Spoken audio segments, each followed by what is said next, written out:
नमस्कार, आप देख रहे हैं देवभूमि का दंगल। मैं हूं आपके साथ शैलेंद्र चौहान और आज हम बात करेंगे 2022 की लड़ाई, कर्मचारियों की याद आई।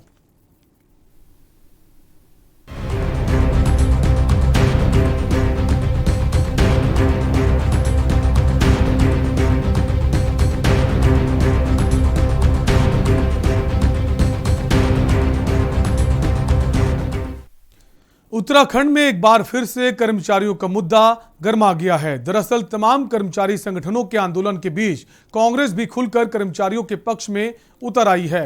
अब दरअसल कांग्रेस ने राज्य सरकार से कर्मचारियों की सभी मांगों को माने जाने की मांग की है।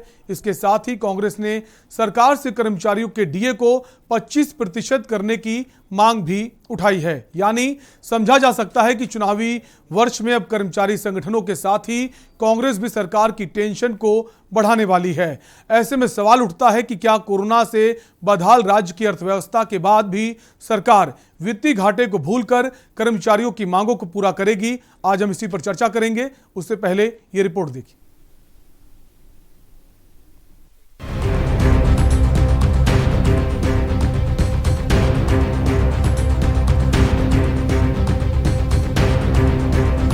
उत्तराखंड में अगले साल होने वाले विधानसभा चुनाव से पहले बीजेपी की टेंशन खत्म होने का नाम नहीं ले रही है। दरअसल राज्य में तमाम संगठनों के आंदोलनों के बीच कांग्रेस भी खुलकर कर्मचारियों के आंदोलनों के समर्थन देने के लिए मैदान में कूद पड़ी है।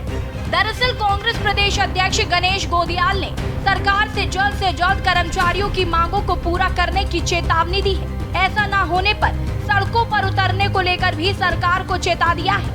कांग्रेस प्रदेश अध्यक्ष गणेश गोदियाल ने सरकार की मांग की है कि वह कांग्रेस की सरकार से कर्मचारियों की हित में मांग राज्य के कर्मचारियों का 25% डीए बढ़ाए, उपनल और मनरेगा के कर्मचारियों की मांगे जल्द पूरी हो, विभिन्न विभागों के कर्मचारियों की वेतन विसंगति दूर करे सरकार, अतिथि शिक्षकों के मानदेय बढ़ोतरी का शासनादेश जारी करने की मांग, राज्य के पुलिस कर्मियों के ग्रेड पे को 4600 करने की भी कांग्रेस ने मांग की।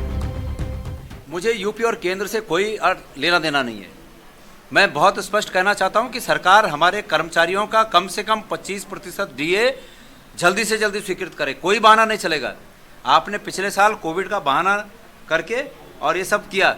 आपको चुनाव लड़ने के लिए पैसे कहाँ से आते हैं? आपने अभी सल्ट में चुनाव लड़ा, करोड़ों रुपए बहाए, वो कहाँ से आया? अगर विधायक खरीदने हो तो आपको पैसे मिल जाते हैं। आपको बता दें कि कोरोना महामारी के चलते केंद्र सरकार ने केंद्रीय कर्मचारियों के डीए को फ्रीज किया था। इसके बाद केंद्र ने कर्मचारियों के फ्रीज डीए को खोलने के साथ ही 11% की भी बढ़ोतरी की। लेकिन उत्तराखंड सरकार ने ना तो फ्रीज डीए को खोला और ना ही डीए में कोई बढ़ोतरी की। वहीं कर्मचारी संगठन के प्रदेश महामंत्री अरुण पांडे ने सरकार से मांग करते हुए कहा कि सरकार जल्द फ्रीज डीए को रिलीज करने के साथ ही बढ़ोतरी करे। वहीं मुख्यमंत्री पुष्कर सिंह धामी ने कांग्रेस पर हमला करते हुए कहा कि विपक्ष का काम सिर्फ बोलना है, सरकार सही वक्त आने पर कोई फैसला लेगी। जब कोविड काल लगा था उस समय मितव्ययता को देखते रखते हुए कोविड में अतिरिक्त धनराशि की आवश्यकता थी। उसको देखते हुए भारत सरकार ने डीए पे रोक लगाई थी, फ्रीज किया था। लेकिन केंद्र सरकार ने डीए को अब रिलीज कर दिया है और राज्य उत्तराखंड के डीए की पैरिटी केंद्र के साथ है। तो डीए जो है वहाँ फ्यूज हुआ, फ्रीज होते ही यहाँ भी फ्रीज हो गया। अब जब उत्तराखंड सरकार को वहाँ के डीए के हिसाब से तत्काल डीए दे देना चाहिए, तो अभी यहाँ इंतज़ार किया जा रहा है। जबकि मैंने वहाँ पर भारत सरकार के निर्णय के आने के तत्काल बाद मुख्य सचिव उत्तराखंड शासन को डीए लागू करने के संबंध में एक पत्र तत्काल प्रेषित कर दिया था और भारत सरकार को की भांति उत्तराखंड सरकार को भी तत्काल अपने कर्मचारियों को डीए दे देना चाहिए था। देखिए, जिनको केवल भाषण देना है, जिनको केवल बयान देना है, वो कुछ भी कहें। हम लोग जो भी सही समय आएगा हम सही निर्णय लेंगे उससे। कुल मिलाकर चुनाव से पहले बीजेपी की मुश्किलें कम होने का नाम नहीं ले रही हैं। बीजेपी के सामने कई चुनौतियां बाहें फैलाए खड़ी हैं। एक तो कोरोना महामारी से राज्य की बिगड़ी आर्थिक स्थिति, तीसरी लहर के जल्द आने की चेतावनी, 4 धाम यात्रा पर लगी रोक और समेत कर्मचारियों के बढ़ते आंदोलन और मांगों के बाद कांग्रेस का कर्मचारियों को पूरा समर्थन देने से बीजेपी की परेशानी और बढ़ गई है। ऐसे में देखना होगा कि क्या राज्य सरकार चुनावी साल में कर्मचारियों की सभी मांगों को पूरा करेगी। क्या बिगड़ी अर्थव्यवस्था के बीच सरकार राजकोषीय घाटे को भूलकर कर्मचारियों के वेतन और भत्ते में कोई बड़ा फैसला लेगी? ऐसे अनगिनत सवाल हैं जिससे जवाब के आने का सबको इंतजार है। देहरादून से के न्यूज इंडिया के लिए अंकित काला की रिपोर्ट। तो जहां कर्मचारी लगातार अपनी मांगों को लेकर अड़े हुए हैं, सरकार से विरोध कर रहे हैं, लेकिन अब इस पर एक ट्विस्ट आ गया है। कांग्रेस पार्टी ने खुलकर इनका समर्थन शुरू कर दिया। कहा जा रहा है कि चुनावी फायदे के लिए कांग्रेस पार्टी इनका समर्थन कर रही है। इसी पर हम चर्चा करेंगे। कुछ मेहमान हमारे साथ हैं। सबसे पहले आपका उनसे परिचय करा देते हैं। विपिन कंथोला हैं, बीजेपी प्रवक्ता हैं। सर, स्वागत है आपका। और साथ ही हमारे अरुण पांडे हैं, प्रदेश महामंत्री हैं कर्मचारी संगठन के। सर, आपका भी स्वागत है।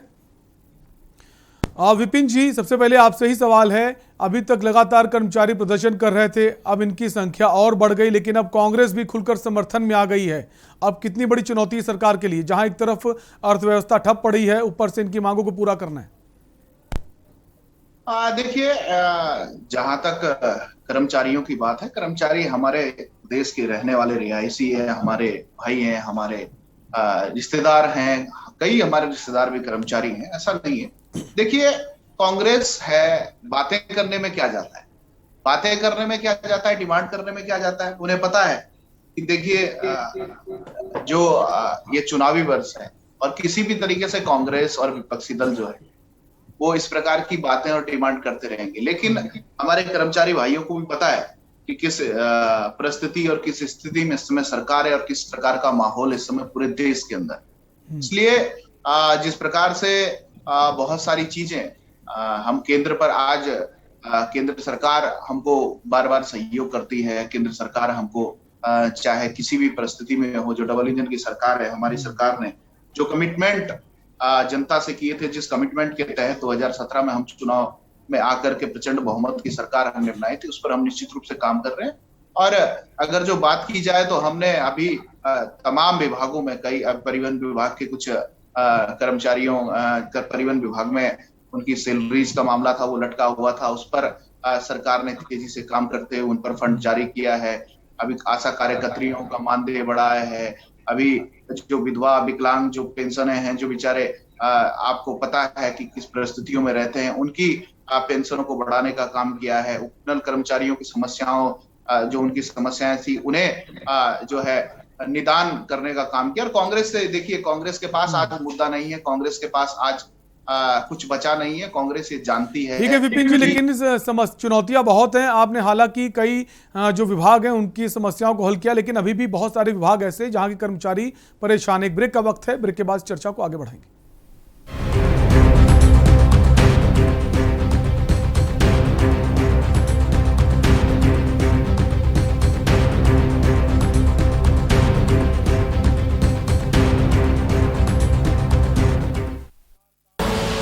आप देख रहे हैं के न्यूज, खबरों का सारथी।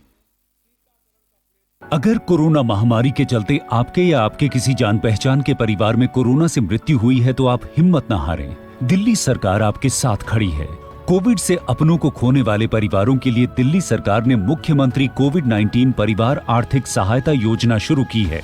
इससे आप दो तरह से सहायता प्राप्त कर सकते हैं। मासिक आर्थिक सहायता, कोविड से जिन्होंने अपने परिवारों में कमाने वालों को खोया है उन्हें हर महीने 2500 रुपए की आर्थिक सहायता दी जाएगी। एक मुश्त सहायता, कोविड में अगर आपके परिवार में किसी की भी मृत्यु हुई है तो आप 50,000 रुपए की एक मुश्त अनुग्रह सहायता राशि पा सकते हैं। विस्तृत जानकारी और आवेदन के लिए आप e-district.delhigovernment.nic.in पर लॉगिन करें। दिल्ली सरकार है आपके साथ।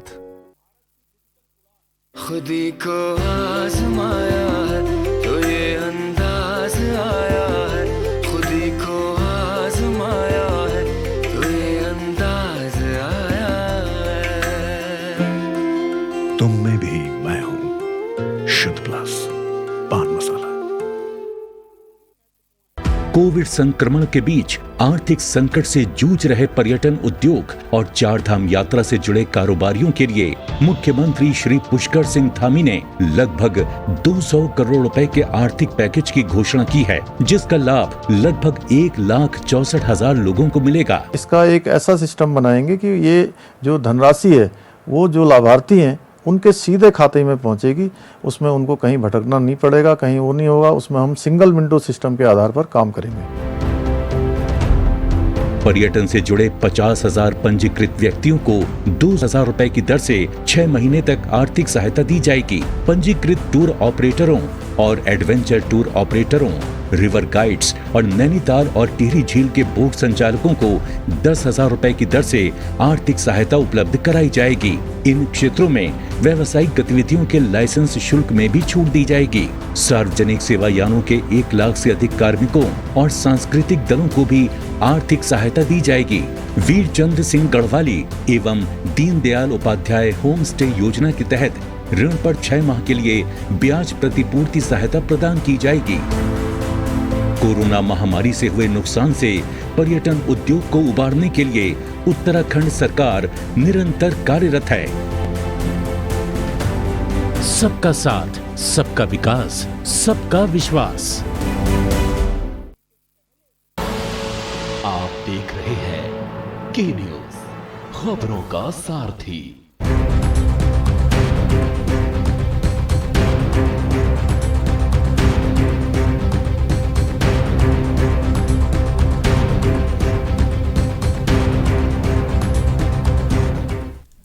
ब्रेक के बाद आपका स्वागत है। आप देख रहे हैं देवभूमि का दंगल, जहां बात कर रहे हैं उत्तराखंड में कई सारे विभाग के कर्मचारी प्रदर्शन कर रहे हैं अपनी मांगों को लेकर, लेकिन अब कांग्रेस पार्टी उनके समर्थन में खुलकर आ गई है। कई लोग इसे चुनावी पैंतरा मान रहे हैं, लेकिन कहीं ना कहीं सरकार के लिए मुश्किल खड़ी हो गई है। इसी पर हम चर्चा कर रहे हैं। वापस हम आएंगे। हमारे साथ अरुण पांडे हैं, कर्मचारी संगठन के महामंत्री हैं। अरुण जी, ब्रेक से पहले जैसा कि विपिन जी ने कहा कि कई सारे विभागों के जो समस्याएं थी हमने उनको पूरा किया, चाहे परिवहन विभाग हो, उनकी वेतन रुके हुए थे, उनके वेतन को हमने दिया। वहीं पेंशन की अगर बात करें, पेंशन बढ़ोतरी की है। कौन सी ऐसी मांगे हैं जिसको लेकर कर्मचारी परेशान और सरकार को माननी चाहिए? देखिए, पहले तो मैं विपिन जी को यह जानकारी दे दूं कि परिवहन विभाग का जो भुगतान किया है सरकार ने, उसके लिए उन कर्मचारियों को न सिर्फ आंदोलित होना पड़ा, साथ ही उनको माननीय उच्च न्यायालय की शरण में जाना पड़ा। जब माननीय उच्च न्यायालय ने बार बार निर्देश दिए, तब जाकर के उनको सैलरी के लिए है ना वो निर्णय किया है सरकार ने और पैसा दिया। वो भी आधा अधूरा, अभी पूरा पैसा नहीं मिला है ना। यदि कर्मचारी काम कर रहा है तो वो अपनी वेतन और भत्तों का हकदार है, उसको वो मिलना चाहिए। अब वो कोविड के चलते यदि पैसा नहीं मिला तो उसके लिए कर्मचारी जिम्मेदार थोड़ी है। इसी तरह से आपने एक मामला और उठाया अभी उपनल कर्मचारियों का, कि उपनल कर्मचारियों का हम समस्या का समाधान कर दिया। क्या कर दिया आपने? 4 महीने वो लोग धरने पे बैठे रहे वहां पे, सब कुछ छोड़ करके, और उसके बाद आपके 2 मंत्री गए, उन्होंने बेचारों ने उन बेचारों की सुधी सुनी, कोई सुन नहीं रहा था, और एक आपने मंत्रिमंडलीय समिति बना दी। समिति की सदिच्छा है, लेकिन सरकार में जो बैठे, शासन में बैठे जो लोग ब्यूरोक्रेट्स हैं, वो उसको नहीं होने देंगे। अब तक नहीं होने दिया। माननीय सर्वोच्च न्यायालय से जीता हुआ केस उन्होंने, समान कार्य समान वेतन का, और आप नहीं दे रहे हैं। सरकार दे रही है कर्मचारियों को और काम करने पे दे रही है उनका। वो एक बार किसी चीफ सेक्रेटरी से इस बात तो हम लोगों की लड़ाई हो गई थी। उन्होंने कहा हमने एक तनख्वाह तो दे दिया इस महीने की आपको। हमने कहा कोई एहसान थोड़ी किया भाई, हम तो काम कर रहे हैं ना, तब हमको तनख्वाह दिया आपने। यदि डीए की बात चल रही है, अभी डीए पे आपको मैं ध्यान दिलाना चाहूंगा। अभी अपर सचिव वित्त का अमित नेगी जी का एक बयान आया था कि भारत सरकार से हमको जो एसटी का बकाया 1500 कुछ करोड़ रुपया मिल चुका है, हमको डीए देने में कोई दिक्कत नहीं है कर्मचारियों को। लेकिन क्या किया सरकार ने?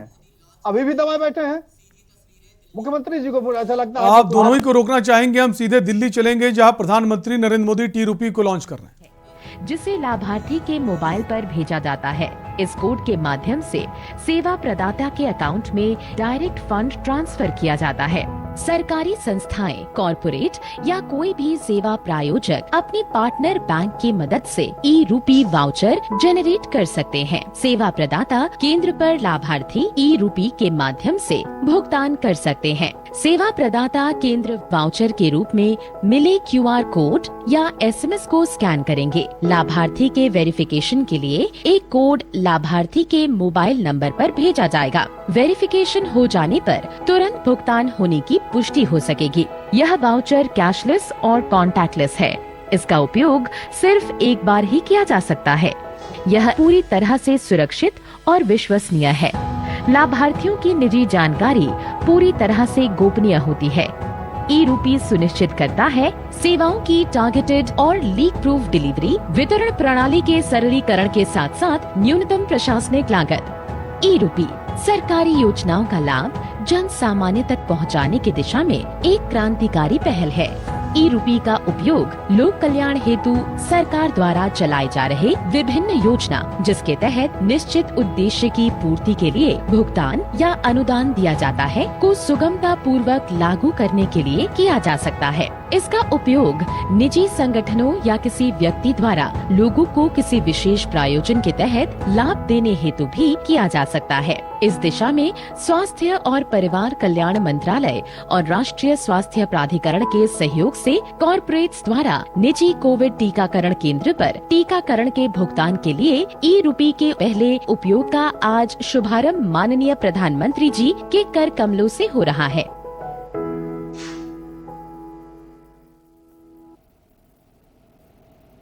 सचमुच ई-रूपी डिजिटल भारत की ओर एक बहुत ही मजबूत कदम है।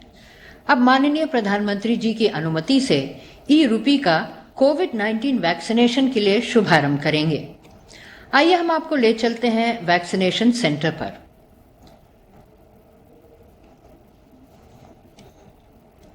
हम जुड़े हैं मुंबई के एक प्राइवेट वैक्सीनेशन सेंटर से, जहां लाभार्थी आज पहली बार इस ई-रूपी वाउचर से कोविड-19 वैक्सीन के लिए भुगतान करेंगे। हमारी पहली लाभार्थी अब वैक्सीनेशन काउंटर पर पहुंच गई हैं और वो हॉस्पिटल के कर्मचारी को अपने मोबाइल में मिले ई-रूपी वाउचर को दिखा रही हैं। अब हम देख रहे हैं कि हॉस्पिटल के कर्मचारी QR कोड के रूप में मिले ई-रूपी वाउचर को स्कैन कर रहे हैं। स्कैन करते ही लाभार्थी के पास एक वेरिफिकेशन कोड आ जाता है।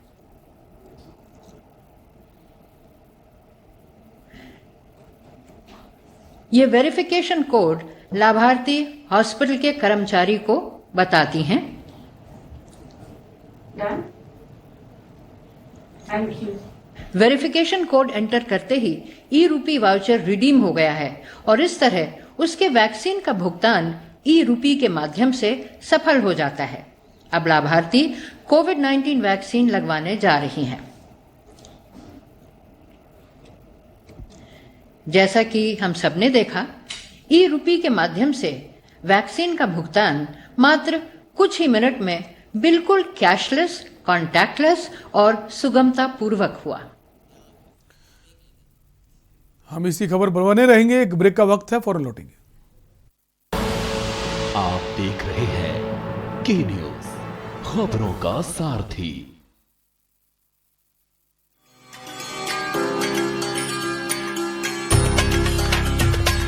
उत्तराखंड सरकार ने कोरोना संक्रमण एवं अन्य बीमारियों में अपने माता पिता या संरक्षक को खो चुके बच्चों की देखभाल, उनके पुनर्वास और चल अचल संपत्ति की सुरक्षा के लिए अपना हाथ आगे बढ़ाया है और वात्सल्य योजना का ऐलान किया है, ताकि लाचारी में न गुजरे इनका एक भी पल और संवारा जा सके आने वाला कल।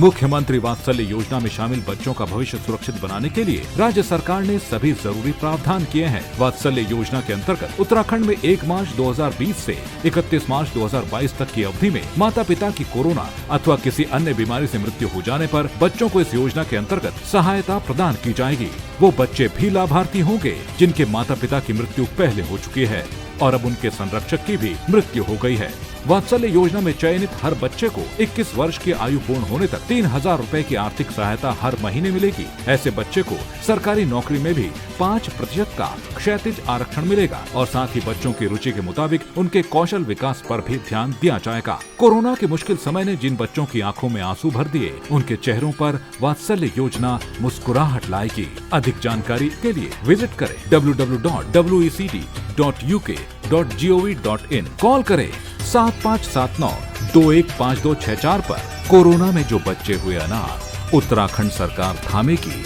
उनका हाथ। आप देख रहे हैं के न्यूज, खबरों का सारथी। ब्रेक के बाद एक बार फिर आपका स्वागत है। हम देवभूमि के दंगल की बात करेंगे, उससे पहले एक बार फिर से आपको दिल्ली ले चलेंगे, जहां प्रधानमंत्री नरेंद्र मोदी ने ई-रूपी ऐप को लॉन्च किया है। आने वाला है, इससे टारगेटेड, ट्रांसपेरेंट और लीकेज फ्री डिलीवरी में सभी को बड़ी मदद मिलेगी। 21वीं सदी का भारत आज कैसे आधुनिक टेक्नोलॉजी की मदद से आगे बढ़ रहा है, टेक्नोलॉजी को लोगों के जीवन में जोड़ रहा है, ई-रूपी उसका भी एक प्रतीक है। और मुझे खुशी है कि ये शुरुआत उस समय हो रही है जब देश आजादी के 75 वर्ष पर अमृत महोत्सव मना रहा है। और ऐसे समय में देश ने फ्यूचरिस्टिक रिफॉर्म का एक और अहम कदम बढ़ाया है। साथियों, सरकार ही नहीं, अगर कोई सामान्य संस्था या संगठन किसी के इलाज में, किसी की पढ़ाई में या दूसरे काम के लिए कोई मदद करना चाहता है तो वो कैश के बजाय ई-रूपी दे पाएगा। इससे सुनिश्चित होगा कि उसके द्वारा दिया गया धन उसी काम में लगा है जिसके लिए वो राशि दी गई है। अभी शुरुआती चरण में ये योजना देश के हेल्थ सेक्टर से जुड़े बेनिफिट्स पर लागू की जा रही है। मान लीजिए कोई ऑर्गेनाइजेशन सेवा भाव से भारत सरकार के द्वारा जो मुफ्त वैक्सीन दी जा रही है उसका लाभ लेना नहीं चाहता है, लेकिन जो प्राइवेट अस्पतालों में जहां कुछ कीमत देकर के वैक्सीन चल रही है उसमें भेजना चाहता है। अगर वो 100 गरीबों को वैक्सीन लगवाने की उसकी इच्छा है तो वो उन 100 गरीबों को ई-रूपी वाउचर दे सकता है। ई-रूपी वाउचर ये सुनिश्चित करेगा कि उसका इस्तेमाल वैक्सीन लगवाने में ही हो, किसी और काम में नहीं। समय के साथ इसमें और भी चीजें जुड़ती चली जाएगी। जैसे कोई किसी के इलाज पर खर्च करना चाहता है, कोई टीबी के मरीज को सही दवाओं और भोजन के लिए आर्थिक मदद देना चाहता है, या फिर बच्चों को, गर्भवती महिलाओं को भोजन और पर्यावरण से जुड़ी दूसरी सुविधाएं पहुंचाना चाहता है, तो ई-रूपी उनके लिए बहुत मददगार साबित होगा। यानी ई-रूपी एक तरह से पर्सन के साथ साथ पर्पज स्पेसिफिक भी है। जिस मकसद से कोई मदद या कोई बेनिफिट दिया जा रहा है वो उसी के लिए प्रयोग होगा, ये ई-रूपी सुनिश्चित करने वाला है। कोई अब अगर चाहेगा कि वो वृद्धाश्रम में 20 नए बेड लगवाना चाहता है तो ई-रूपी वाउचर उसकी मदद करेगा। कोई किसी क्षेत्र में 50 गरीबों के लिए भोजन की व्यवस्था करना चाहता है तो ई-रूपी वाउचर उसकी मदद करेगा। अगर कोई गौशाला में चारे की व्यवस्था करना चाहता है तो ई-रूपी वाउचर उसकी भी मदद करेगा। इसे अगर राष्ट्रीय परिप्रेक्ष्य में देखें तो अगर सरकार द्वारा किताबों के लिए पैसा भेजा गया है तो ई-रूपी ये सुनिश्चित करेगा कि किताबें ही खरीदी जाएं। अगर यूनिफॉर्म के लिए पैसा भेजा है तो उससे यूनिफॉर्म ही खरीदी जाए। अगर सब्सिडाइज खाद के लिए मदद की है तो वो खाद खरीदने के लिए ही काम आए। गर्भवती महिलाओं के लिए दिए गए कैश से सिर्फ पोषक आहार ही खरीदा जा सके, यानी पैसा देने के बाद हम उसका जो इस्तेमाल चाहते हैं, ई रूपी वाउचर उसे सिद्ध करेगा। आप देख रहे हैं के न्यूज, खबरों का सारथी। कोविड संक्रमण के बीच आर्थिक संकट से जूझ रहे पर्यटन उद्योग और चारधाम यात्रा से जुड़े कारोबारियों के लिए मुख्यमंत्री श्री पुष्कर सिंह धामी ने लगभग 200 करोड़ रुपए के आर्थिक पैकेज की घोषणा की है, जिसका लाभ लगभग 1,64,000 लोगों को मिलेगा। इसका एक ऐसा सिस्टम बनाएंगे कि ये जो धनराशि है वो जो लाभार्थी हैं उनके सीधे खाते में पहुंचेगी, उसमें उनको कहीं भटकना नहीं पड़ेगा, कहीं वो नहीं होगा। उसमें हम सिंगल विंडो सिस्टम के आधार पर काम करेंगे। पर्यटन से जुड़े 50,000 पंजीकृत व्यक्तियों को 2,000 रुपए की दर से 6 महीने तक आर्थिक सहायता दी जाएगी। पंजीकृत टूर ऑपरेटरों और एडवेंचर टूर ऑपरेटरों, रिवर गाइड्स और नैनीताल और टिहरी झील के बोट संचालकों को 10,000 रुपए की दर से आर्थिक सहायता उपलब्ध कराई जाएगी। इन क्षेत्रों में व्यावसायिक गतिविधियों के लाइसेंस शुल्क में भी छूट दी जाएगी। सार्वजनिक सेवा यानों के 1 लाख से अधिक कार्मिकों और सांस्कृतिक दलों को भी आर्थिक सहायता दी जाएगी। वीर चंद्र सिंह गढ़वाली एवं दीनदयाल उपाध्याय होम स्टे योजना के तहत ऋण पर 6 माह के लिए ब्याज प्रतिपूर्ति सहायता प्रदान की जाएगी। कोरोना महामारी से हुए नुकसान से पर्यटन उद्योग को उबारने के लिए उत्तराखंड सरकार निरंतर कार्यरत है। सबका साथ, सबका विकास, सबका विश्वास। आप देख रहे हैं के न्यूज, खबरों का सारथी।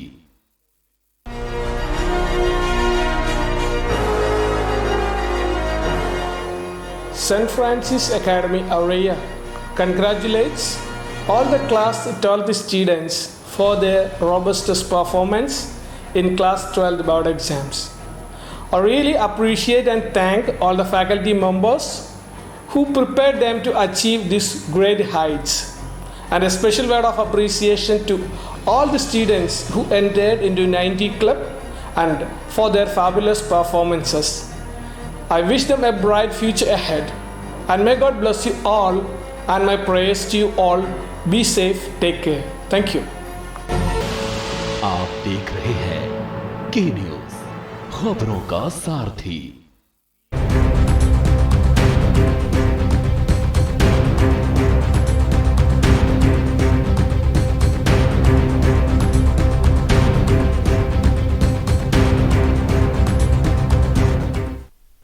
ब्रेक के बाद एक बार फिर आपका स्वागत है। आप देख रहे हैं देवभूमि का दंगल, जहां हम बात कर रहे हैं उत्तराखंड के कई सारे विभाग के जो कर्मचारी हैं वो प्रदर्शन कर रहे हैं, कई सारी मांगे हैं, लेकिन अब सवाल यह कि जो कांग्रेस पार्टी है उनके समर्थन में खुलकर आ गई है। अब देखना होगा कि सरकार की कितनी बड़ी चुनौती है। कहा ही जा रहा है जो कांग्रेस पार्टी है चुनावी फायदा चाहती है। हमारे साथ कांग्रेस के वरिष्ठ प्रवक्ता आरपी रतूड़ी जुड़ गए हैं। सर, स्वागत है आपका।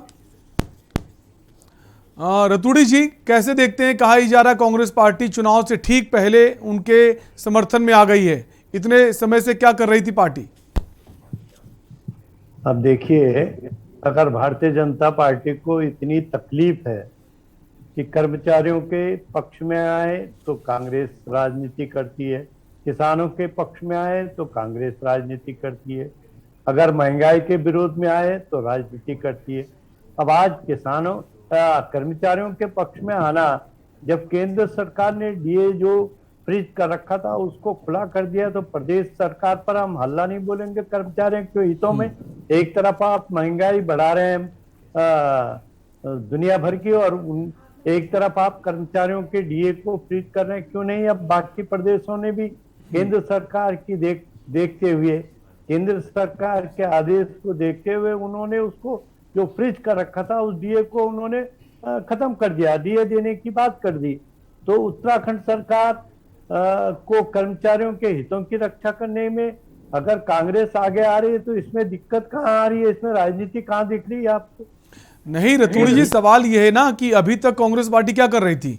जो प्रदर्शन है मांगों को लेकर, कई सारे विभाग जो हैं उनके कर्मचारी काफी समय से प्रदर्शन कर रहे हैं, तब तो कांग्रेस नहीं आई और अचानक से कांग्रेस आ गई है। तो कहा ही जा रहा विधानसभा चुनाव नजदीक है, चुनावी पैंतरेबाजी कांग्रेस की, चुनावी फायदा उठाना चाहती है।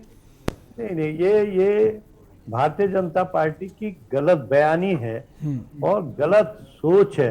कांग्रेस सदैव, आपने देखा होगा, जो छठा वेतनमान कांग्रेस ने 1 से छठा वेतनमान तक 40% और 35% तक फायदा देने का काम किया, और साथ जो भारतीय जनता पार्टी के कार्यकाल में वेतनमान आया उसमें कितना दिया? 14%। तो कर्मचारियों की हितैषी कांग्रेस है या बीजेपी है? जरा आप देखें कि ये कांग्रेस आज कर्मचारियों के साथ खड़ी नहीं है। कर्मचारियों के हितों की रक्षा हमेशा सदैव कांग्रेस के ही कार्यकाल में हुई। ये तो कर्मचारियों के हो चाहे आम वर्ग का उत्पीड़न भारतीय जनता पार्टी ने 7 सालों में और प्रदेश में 4.5 सालों में, 4.5 सालों में सत्ता में कौन है? जिम्मेदारी किसकी है उत्तराखंड में? उत्तराखंड के कर्मचारी अगर सड़क पे होंगे, आंदोलन करेंगे, तो निश्चित तौर पर कांग्रेस को उनके साथ, उनके उत्पीड़न के साथ खड़ा होना पड़ेगा। ठीक है, हमारे साथ कर्मचारी संगठन के महामंत्री भी हैं अरुण पांडे जी, उनसे ही जवाब ले लेते हैं कि वो कैसे देखते हैं कि जो कांग्रेस पार्टी उनका समर्थन कर रही है। अरुण जी, जिस तरह से लगातार प्रदर्शन कर रहे हैं कर्मचारी तमाम विभागों के, अब कांग्रेस पार्टी खुल के समर्थन में आई है, तो आपका क्या मानना है? क्या ये राजनीतिक फायदा उठाने के लिए आई है और इस पूरे जो प्रदर्शन है उसको राजनीति रंग दिया जा रहा है? आपको एक घटना याद दिला दूं, रतूड़ी जी को भी याद होगी कि जब पिछला चुनाव होने वाला था उस समय माननीय हरीश रावत जी जा करके उपनल कर्मचारियों का जो आंदोलन चल रहा था वहां उनके साथ एक रात सोए भी थे। और उसके बाद जब सरकार कांग्रेस की बन गई तो क्या हुआ? उनको नियमितीकरण का प्रस्ताव कब लाया गया? अंतिम कैबिनेट में। और कैबिनेट में आने के बाद दूसरे चौथे दिन, 2-4 हफ्ते के बाद माननीय उच्च न्यायालय ने उस पर रोक लगा दी। तो हमारा कर्मचारी संगठनों का मानना यह है कि न बीजेपी न कांग्रेस। एक निर्णय और याद दिला दूं माननीय रतूड़ी जी को, एसीपी को हमने पदोन्नति वेतनमान लड़ करके लिया था इन्हीं की सरकार में। हमारी 18 दिन हड़ताल चली थी, विजय बहुगुणा जी मुख्यमंत्री थे, पदोन्नति वेतनमान उन्होंने दिया था हमारे आंदोलन के बाद। लेकिन माननीय हरीश रावत जी की अंतिम कैबिनेट ने जाते जाते उसको वापस कर लिया। न सिर्फ पदोन्नति वापस किया, साथ में 10, 16, 26 के स्थान पर 10, 20, 30 कर दिया। सामान्य नियमित एवं सामान्य संतोषजनक सेवा के स्थान पर उत्कृष्ट एंट्री कर दी। इस तरह आज भी कर्मचारी परेशान है उसको लेकर के। तमाम सारे उनके इतना जो है आपस में विरोधाभास हो गया है कि जो पुराने कर्मचारी हैं जिनको 1/17 से पहले एसीपी का लाभ मिल गया वो कुछ वेतन मान ले रहे हैं, जो उनको 1/17 के बाद जिनको मिला वो कुछ वेतन मान ले रहे हैं। तो इस तरह से न बीजेपी न ही कांग्रेस, देखिए बिना हमारे लड़े हमको किसी ने कुछ नहीं दिया है। हाँ, मौका पड़ने पे जब भी विपक्ष में आ जाएंगे बीजेपी यही, तो ये हमारे साथ खड़े हो जाएंगे झंडा लेकर के। लेकिन जब आप सरकार में आ गए हैं, 4 साल त्रिवेंद्र जी मुख्यमंत्री रहे, एक वार्ता नहीं हुई हमारी कर्मचारियों के साथ उनकी, नहीं उनके मुख्य सचिव ने करी मांगों को लेकर के एक वार्ता। तो अरुण जी, आप क्या मानते हैं कि जिस तरह से कांग्रेस पार्टी समर्थन में आई है, जैसे पहले भी आती रही है, और चाहे वो बीजेपी हो, जब सत्ता में कांग्रेस होती है तो बीजेपी समर्थन करती है, कहीं ना कहीं ऐसा नहीं लगता कि जब राजनीतिक पार्टियां समर्थन में उतर आती कर्मचारियों के तो उससे कर्मचारियों को फायदा नहीं पहुंचता है, नुकसान पहुंचता है? क्योंकि जो सत्ता में बैठी पार्टी होती है उसको मौका मिल जाता है कि राजनीतिक रंग दिया जा रहा है इस पूरे विरोध प्रदर्शन को। बात कर दी, अभी उपनल कर्मचारी जब धरने पे बैठे थे वहां, और चाहे हमारे पे हम तो अपने यहाँ किसी को आने नहीं देते थे, किसी भी बात है। राज्य कर्मचारी संघ परिषद, हम कहते हैं कि हमारे मंच पे कोई भी हमें समर्थन देने नहीं आए, हम नहीं आने देते। हम ना ही हम किसी से कहते हैं हमारी वार्ता करा दो, ना ही हम किसी के पीछे पीछे जाते हैं। हम अपने दम पे अपनी लड़ाई लड़ते हैं और अपनी वार्ता रखते हैं, शासन और सरकार के साथ बात करते हैं, तर्क देते हैं, लॉजिक देते हैं। यदि हमारी बात सही होती है तो उनको मानना होता है। हाँ, कुछ ये बातें जरूर है। अभी हमारी एक बैठक चल रही थी, वहां भी मैंने इस बात को कहा, तमाम लॉजिक हमारे पक्ष में है, तमाम। अब आप सुन लीजिए बीजेपी की ही बात, प्रकाश पंत जी इन्हीं के वित्त मंत्री थे, उन्हीं की अध्यक्षता में बैठक हुई थी। उसमें तमाम सारे मुद्दों पर सहमति बनी थी, आज तक नहीं लागू हुए वो। ये हाल है बीजेपी का। और कांग्रेस में भी जो हमको मिला था लड़ करके, उसको जाते जाते वापस ले लिया गया। हम ये कह रहे हैं कि हमको किसी की सहानुभूति नहीं चाहिए, हमको हमारा हक दे दीजिए। हम जो जिसके लिए हम लड़ रहे हैं, न्यायालय के निर्णय हो रहे हैं, जो पसंद आता है उसको लागू किया जाता है, जो नहीं पसंद आता उसको लागू नहीं किया जाता है। अभी हड़ताल पर रोक लगाने का मामला हो, फट से लागू कर देंगे कि उच्च न्यायालय का निर्णय है, सर्वोच्च न्यायालय का निर्णय है। लेकिन वही यदि न्यायालय समान कार्य समान वेतन का निर्णय करेगा, उसको नहीं लागू करेंगे। उसमें कहेंगे वित्तीय खर्च बहुत ज्यादा आ रहा है। पेंशनर्स के लिए एक आदेश कराया अभी हम लोगों ने वर्षांत कर्मचारियों के लिए, उसमें 6 महीना लग गया एड़ी घिसते घिसते शासन में हमको। कभी ये इस मुख्य सचिव की बैठक, कभी उस मुख्य सचिव की बैठक, तब जाकर के उसमें भी किंतु परंतु के बाद काट छाट करके किसी तरह से उनको पेंशन दी जा रही, ग्रेच्युटी दी जा रही है। तो हम तो ये देख रहे हैं, ये चाहे सरकार जो भी जिसकी भी हो, यदि अधिकारी फेवर में है तो ठीक है। तो अरुण जी, आपका अरुण जी ये मानना है कि अगर राजनीतिक पार्टी जो होती है वो अगर हमारे सपोर्ट में आती है, उसका फायदा नहीं पहुंचता बल्कि नुकसान पहुंचता है। सीधे शब्दों में अगर बात करें, ये कहना है आपका? हमारे ऊपर राजनीतिकरण का आरोप लग जाता है। बिल्कुल ठीक है। रतूड़ी जी, आपके पास आएंगे। जिस तरह से अभी कहा अरुण जी ने कि राजनीतिक आरोप लग जाता है और सरकार को मौका मिल जाता है कि राजनीतिक जो लोग हैं वो इसमें शामिल हैं, उनको फायदा ना मिलकर नुकसान पहुंचता है, क्या कहना है आपका? देखिए, मैंने कहा नहीं कि हम राजनीति फायदा नुकसान के नहीं, बल्कि अगर कर्मचारियों के साथ जाति हो रही हो, निश्चित तौर पर मेरे अभी मित्र बोल रहे थे, तो जरा इन्हीं से पूछ लें कि कांग्रेस के कार्यकाल में कितनी वेतन वृद्धियां हुई और भारतीय जनता पार्टी के 7वें वेतनमान में आपको कितना लाभ मिला। जरा आप उसी से अपने को दिखाएं कि कांग्रेस के जब भी कोई भी कार्यक्रम हुए हैं तो वो कर्मचारियों के हितों में हुए हैं, कर्मचारियों के अहित में नहीं हुए। और अगर इनको लग रहा है कि कर्मचारी के हित में केवल राजनीति के रूप में, राजनीतिक लाभ लेने के लिए, माफ करना, राजनीति तो करते रहेंगे, राजनीतिक पार्टी है, लेकिन आज अगर उत्पीड़न हो रहा तो हम खड़े होंगे उसमें। वो हमारे प्रदेश के निवासी हमारे भाई हैं, हमको खड़ा होना पड़ेगा, ये हमारा राजधर्म है, हम राजनीतिक पार्टी है। लेकिन सवाल रतूड़ी साहब ये ना कि अगर आप उनके फायदे के लिए पहुंच रहे हैं तो उनको फायदा भी तो नहीं मिल रहा ना। उनका तो साफ कहना है कि अगर विपक्षी पार्टी हमारे साथ आती तो उसका हमें फायदा नहीं मिलता बल्कि नुकसान पहुंचता है, सरकार को मौका मिल जाता है। नहीं, तो हम उनको वादा दे रहे हैं कि निश्चित तौर पर हमारी सरकार आएगी तो हम लेकिन अभी उन्होंने वही बात कही कि आपने कहा निश्चित तौर पर हमारी सरकार आएगी, उनकी जो मांगे उनको पूरा करेगी। लेकिन उन्होंने अभी कहा कि हरीश रावत जो थे, एक प्रदर्शन हुआ था जब वो सरकार में नहीं थे और उनके साथ उन्होंने एक रात बिताई, उनके साथ धरने प्रदर्शन में रहे, लेकिन जब सरकार बनी तो उनको मांगों को उन्होंने नहीं पूरा किया। तो सरकार बनते ही जो तमाम सारे वादे होते हैं सब भूल जाए जाते हैं। मैंने कहा नहीं, कांग्रेस खुले दिमाग से सोचती है, कहीं पर भी राजनीतिक लाभ लेने की बात नहीं करे तो लोकतंत्र है। लोकतंत्र में कहीं पर भी, चाहे वो किसी वर्ग का व्यक्ति हो, केवल कर्मचारी नहीं बल्कि आम नागरिक भी हो, तो अगर उसके साथ कोई उत्पीड़न की कार्रवाई हो रही, उसको नुकसान हो रहा, तो कांग्रेस खड़ी होगी, ये उसका धर्म भी है। ठीक है अरुण जी, रतूड़ी साहब का कहना है कि कांग्रेस पार्टी का धर्म है, अगर कहीं अहित हो रहा है, किसी के साथ नुकसान पहुंच रहा है, उसकी बातों को नहीं माना जा रहा, तो उनका धर्म है, वो उसके लिए खड़े होंगे। क्या कहना है आपका? बात कहना चाह रहा हूं, आपने अभी जब इनसे प्रश्न किया था पहली बार जी कि आप राजनीति तो राजनीतिक दल है, ये राजनीति नहीं करेंगे तो क्या करेंगे?